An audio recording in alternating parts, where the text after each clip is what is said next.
भगवान ने कान कथा सुनने के लिए दिए, लेकिन हम लोग इतने बदमाश आदमी हैं कि अपने कानों से दुनिया भर की गाली सुन सुन के जिंदगी निकाल देते हैं। इसकी ऐसा वैसा दुनियादारी। अरे भैया मेरे पागलो, जिंदगी में याद रखना, भगवान ने तुम्हें कान भगवान की कथा सुनने के लिए दी है। जो अगर कानों से भगवान की कथा को सुनता है, उनके कानों के साथ साथ उस जीव का बेड़ा पार हो जाता है। लेकिन कब सुनोगे? हद हो गई। आदमी सुनता कब? डूबो।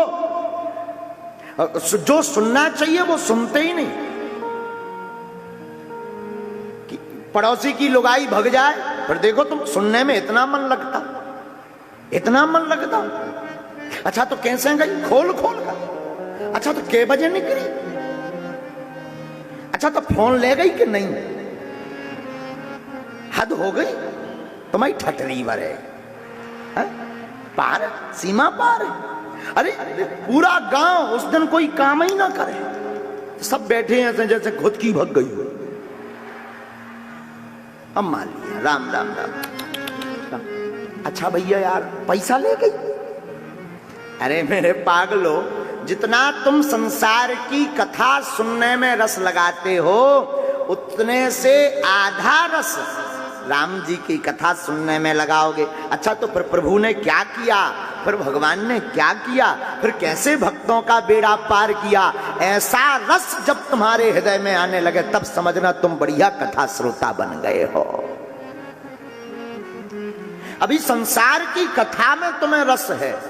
एक और बढ़िया उदाहरण है, कोई बढ़िया गंदी गंदी बातें करे वासना की, तो रातों भर नींद नहीं आती, दुई दुई रात जगता रहेगा, आंखें लाल हुई जाएंगी और शरीर जमुहाई पे दे जमुहाई, लेकिन ये हलो आवाज नहीं आ रही का, इसी में लगा रहेगा। और अगर किसी दिन कह दिया जाए यार हलो हलो हो गया, अब वो धीरे से पकड़, अभी मत लगाओ घर वाली है। अब कह दिया जाए भैया कथा सुनो, रामचरितमानस की चौपाई, हमको महाराज जी नींद आती है, अगर हम सोए ना तो सुबह से मुंह पर रहने लगा। नक्कटा राम ही बचावे। भैया जितना तुम्हारा मन संसार की विषय वासना की कथा को क्रोधने खोदने का मन करता, उतना कथा में डूबने का मन करने लगे ना, समझ जाइए तुम बढ़िया आदमी बन गए हो। सुनो, डूबो। कब सुनोगे? और हद हो गई, हमें तुम पर कई बार तरस आता है।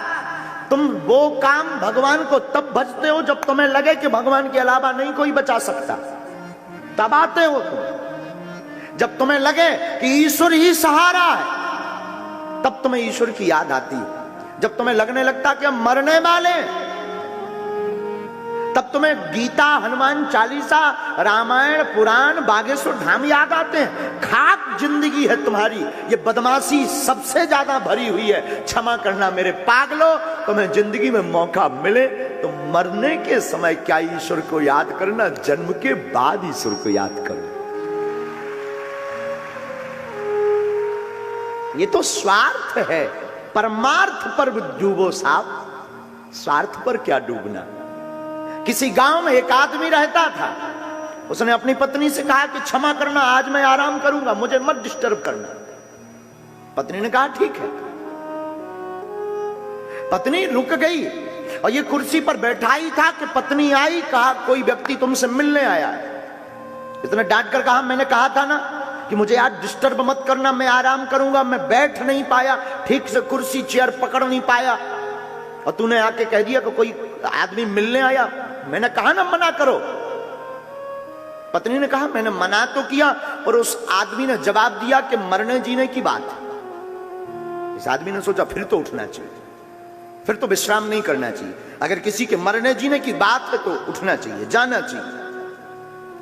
आदमी दरवाजे पर गया, तब उसने पूछा कौन हो तुम? तब पता लगा कि इंश्योरेंस वाला आदमी है जो मरने जीने का बीमा कराता है।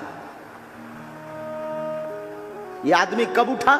जब मरने जीने की बात आई। यही हाल हमारा और तुम्हारा है। हम कथा कब सुनते? जब मरने की बात आ जाती है कि अब केवल कथा बचा सकती है, तब कथा में आते। अगर पहले आ जाते तो क्या बिगड़ जाता प्यारे। पहले बुद्ध पुरुष की शरण में आ जाते, क्या बिगड़ जाता। पहले बुद्ध की शरण में पकड़ लेते, ईश्वर की शरण को पकड़ लेते, सदगुरु को पकड़ लेते। डूब जाओ कथा में, भान ना रहे संसार का। ऐसी कथा सुनो कि तुम्हें होश ना रहे कि तुम कथा में बैठे हो, तुम्हें ऐसा लगे कि कथा तुम में आकर बैठ गई। हमको लोग आते हैं, बोले महाराज जी ऐसी कथा आपने सुनाई कि उठने का मन नहीं हुआ, क्षमा करना।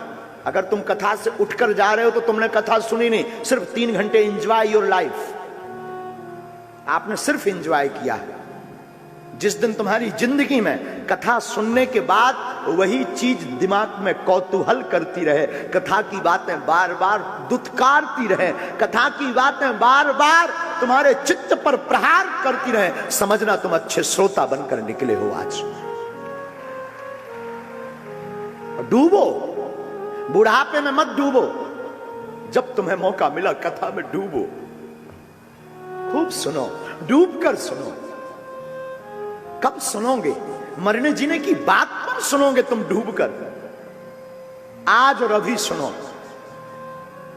डूब जाओ, बेपनाह हो जाओ संसार से, संसार की कुछ भी खबर ना हो, इतनी डूब कर। और क्षमा करना, हम लोग कथा में भी सुनते तो अपने मतलब की बात सुनते। अभी हम बता दें कि घुटना जिनको दर्द करता है उनको हम दवा बता रहे हैं, तुरंत बगल वाला चुप हो जाता, गुरुजी कुछ बोल रहे हैं। किसी को बता दें धन नहीं रुकता, एक बढ़िया उपाय है, तुरंत मोबाइल लेकर के खींचेगा कि क्या बोलेंगे गुरुजी। क्षमा करना ये कथा नहीं है।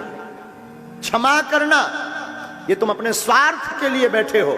क्षमा करना तुम अगर परमार्थ के लिए आना शुरू कर दो, तुम अगर परमार्थ के लिए कथा सुनना शुरू कर दो, तुम अगर कथा में डूब जाने के लिए डूबना चाहते हो, कथा सुनना चाहते हो, जीना शुरू कर दो, तो मैं तुम्हें कह सकता हूं बड़े दावे के साथ कि अगर कथा में भगवान आते हैं तो वो ईश्वर तुमसे बिना मिले रह नहीं सकता है।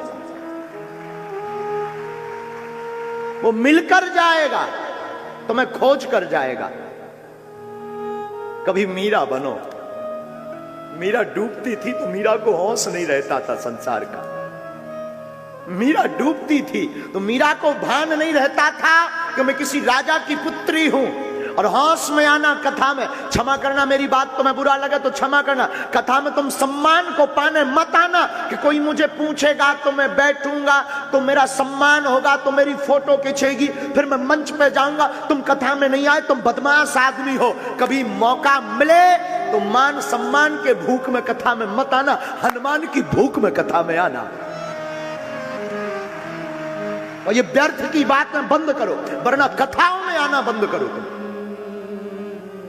और मेरी कथा में तो आना तो होश में आना।